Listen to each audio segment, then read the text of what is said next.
নমস্কাৰ, মই আজি আপোনালোকৰ মাজলৈ লৈ আহিছোঁ এটা চাটনিৰ ৰেচিপি, সয়াবিনৰ চাটনি। বলকচোন তেতিয়াহ'লে ভিডিঅ'টো আৰম্ভ কৰোঁ। চাটনিখন বনাবৰ বাবে লাগিব সয়াবিন, ধনিয়া, জলকীয়া আৰু নহৰু।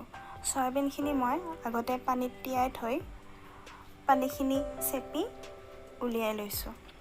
তাৰপিছতে কেৰাহীত তেল অলপমান দিছোঁ। কেৰাহীটো গৰম হোৱাৰ পিছত আৰু তেলখিনি গৰম হোৱাৰ পিছত সয়াবিনখিনি তাত দি দিছোঁ। আৰু তেল বেছিকৈ নিদিব, অলপমান তেলহে দিব লাগে। আৰু তাতে নিমখো দি দিছোঁ অলপমান। আৰু সেইখিনি অলপ ৰঙচুৱাকৈ ভাজি লৈছোঁ।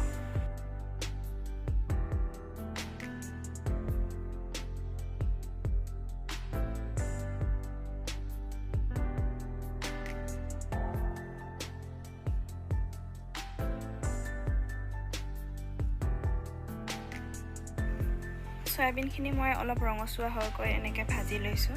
তাৰপিছতে এই গোটেইখিনি বস্তু জলকীয়া, ধনিয়া, সয়াবিন, নহৰু মিক্সিত দি দিছোঁ। আৰু ধনিয়া অলপমান বেছিকৈ হ'লে ভাল হয়। মোৰ লগত বেছি ধনিয়া নাছিল, সেইকাৰণে অলপেই দিলোঁ। তো এইখিনি গুড়ি হৈ গ'ল।